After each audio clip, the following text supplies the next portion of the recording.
Assalamualaikum warahmatullahi wabarakatuh. Materinya kali ini yaitu tentang misi manusia atau tujuan hidup. Apakah kalian pernah berpikir bahwa Allah itu menciptakan sesuatu di dunia ini tidaklah main-main? Pasti apa yang diciptakan di dunia ini pasti ada manfaatnya. Hanya kita saja yang belum mengetahui manfaatnya. Ketika kita terlahir ke dunia ini, ketika kita diberikan kehidupan oleh Allah Subhanahu wa Ta'ala, maka kita hadir ke dunia ini bukanlah sia-sia. Namun ada tujuan dari penciptaan kita. Ketika Allah menciptakan kehidupan kita dan kematian kita. Oleh karena itu, di antara hal yang perlu kita ketahui adalah untuk apa kita lahir ke dunia ini.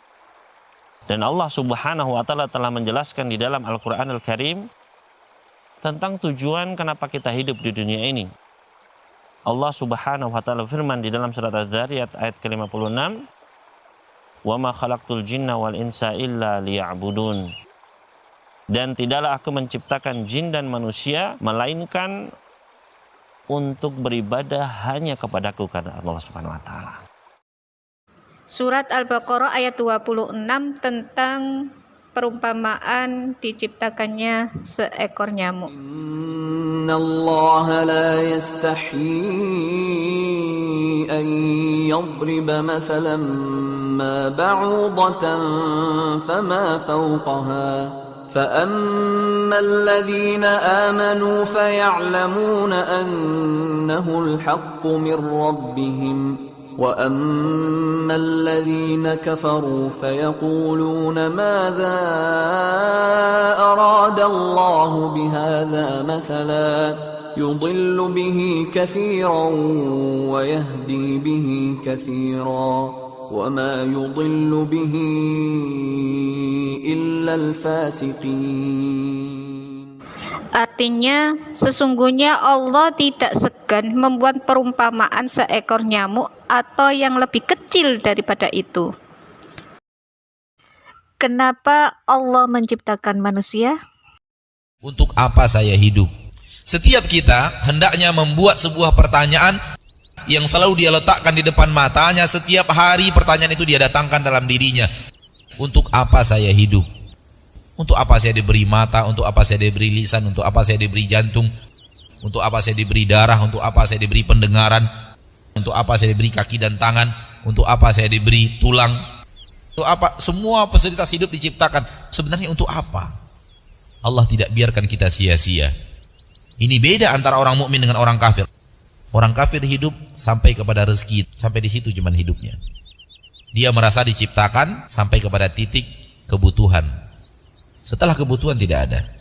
Dia hidup sampai kepada titik keinginan. Setelah keinginan tidak ada apa-apa di balik keinginan itu. Dan ini di dalam agama kita hidup sia-sia. Kalau hidup hanya untuk mengumpulkan uang, Anda hidup sia-sia. Kalau hidup hanya sekedar untuk mencari karir setinggi-tingginya, Anda hidup sia-sia. Karena hidup itu bukan untuk itu. Itu orang tidak tahu untuk apa dia hidup. Dan jawaban yang benar, agar hidup ini dan seluruh fasilitas hidup ini saya jadikan sarana agar saya bisa mematuhi perintah Allah dan menjauhi larangannya, dalam kata kurung beribadah kepadanya. وَمَا خَلَقْتُ الْجِنَّ وَالْإِنسَ إِلَّا لِيَعْبُدُونَ. Tidaklah aku ciptakan jin dan manusia melainkan agar mereka beribadah kepadaku. Risalatul insan atau disebut dengan misi manusia itu ada 3. Yang pertama al-imarah, yang kedua ar-ra'iyah, yang ketiga yaitu al-hifdu. Baik, Ustazah akan menjelaskan misi yang pertama yaitu al-imarah. Imarah adalah mewujudkan misi manusia di muka bumi ini sebagai pemakmur. Jadi untuk memakmurkan bumi. Surat Hud ayat 61. Bismillahirrahmanirrahim. Wa ansha'akum minal ardi wasta'marakum fiha. Artinya bahwa Dia, Allah telah menciptakan kamu dari bumi atau tanah dan menjadikan kamu sebagai pemakmurnya. Pemakmur bumi semisal yaitu menjadi khalifah di muka bumi. Iya, menjadi khalifah. Khalifah itu artinya pengganti. Jadi manusia itu dijadikan khalifah. Generasi itu terus berganti dengan generasi selanjutnya. Artinya nggak ada yang abadi. Jadi yang ada itu seperti tongkat estafet yang diberikan.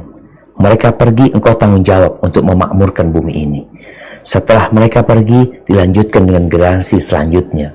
Itu makna khalifah. Jadi pengganti. Sehingga seorang muslim itu jangan mati kecuali meninggalkan yang baik untuk dilanjutkan oleh generasi yang selanjutnya. Misi manusia yang kedua yaitu ar-ra'iyah. Ar-ra'iyah adalah sebuah pemimpin. Jadi kita sebagai manusia itu adalah memimpin. Dalam pandangan Islam, tanggung jawab untuk melakukan ar-ra'iyah ini adalah tanggung jawab seluruh pribadi muslim tersebut yang disesuaikan dengan proporsi, kapasitas, dan otoritasnya masing-masing. Sebagaimana hadis yang diriwayatkan oleh Imam Bukhari, kullukum ra'in wa kullukum mas'ulun ar ra'iyatihi, yang artinya setiap kalian adalah ra'in, yaitu pemimpin, dan setiap ra'in akan dimintai pertanggungjawaban atas ra'iyatinya, yaitu yang dipimpin. Dalam pengertian yang sederhana bahwa manusia itu sendiri akan memimpin dirinya, anggota badannya seperti mata, tangan, kaki, dan yang lainnya kelak akan dimintai ar-ra'iyahnya, tanggung jawabnya. Misi manusia yang ketiga yaitu al-hifdhu. Al-hifdhu adalah penjagaan terhadap seluruh aspek kebutuhan manusia dalam kehidupannya. Ada 5 macam al-hifdhu. Yang pertama yaitu hifdzuddin, yaitu penjagaan terhadap agamanya. Allah Subhanahu wa taala firman di dalam surat Az-Zariyat ayat ke-56, "Wa ma khalaqtul jinna wal insa illa liya'budun." Dan tidaklah aku menciptakan jin dan manusia melainkan untuk beribadah hanya kepadaku, karena Allah Subhanahu wa taala. Yang kedua yakni hifdzul nafsi, keselamatan jiwa atau keberlangsungan hidup manusia. Surat Al-Furqan ayat 68. A'udzubillahi minasyaitonirrajim. Wala yaqtulunan nafsallati haramallahu illa bil haqqi wala yaznun. Yang artinya di antara sifat hamba-hamba Allah yang Maha Penyayang yaitu tidak membunuh jiwa yang diharamkan Allah kecuali dengan alasan yang benar dan tidak berzina. Lebih jelasnya bahwa kita dilarang untuk membunuh, terutama bunuh diri. Kalau kita membunuh orang boleh, asalkan dengan alasan yang benar. Seperti membunuh, menembak mati orang yang terpidana karena hukuman mati boleh. Dan kita tidak diperbolehkan untuk berzina. Kenapa tidak berzina? Karena anak dari hasil zina itu, maka bapaknya tidak diketahui. Maksudnya itu nasabnya kemana? Karena belum akad nikah. Terus bunuh diri itu juga tidak diperbolehkan dalam Islam. Yang ketiga yaitu hifdzul aqli, yaitu dengan menjaga kesehatan akal manusia. Sebagaimana Allah memotivasi manusia dalam surat Toha ayat 114. A'udzubillahi minasyaitonirrajim. Wa qur rabbi zidni ilma. Artinya, dan katakanlah, ya Rabbku, tambahkanlah kepadaku ilmu pengetahuan. Dan juga ada di hadis yang berbunyi utlubul ilma minal mahdi ilallah. Tuntutlah ilmu dari bayi dari kandungan ibu sampai meninggal dunia. Yang keempat yakni hizbun nasli, dengan menjaga keturunan manusia. Dengan apa? Yaitu pernikahan. Karena dengan nikah akan lebih menundukkan pandangan dan lebih menjaga kehormatan. Jadi tujuan menikah itu bukan hanya untuk kesenangan, bukan untuk kegembiraan saja, tetapi tujuannya yaitu untuk menjaga keturunan manusia. Yang terakhir yaitu hifdzul mal, yakni menjaga harta, karena harta itu sangat penting dalam penopang hidup dalam kehidupan manusia. Hizbul mal yaitu dengan cara tidak mubadir dalam hal membelanjakan suatu harta, karena mubadir itu adalah temannya setan. Sebagaimana surat Al-Isra ayat 26 dan 27. A'udzu billahi minasyaitonir rajim. Bismillahirrahmanirrahim. Wala tubaddir tabdira. Innal mubaddirina kanu ikhwanas syayatin wa kana syaitanu lirabbih kafura.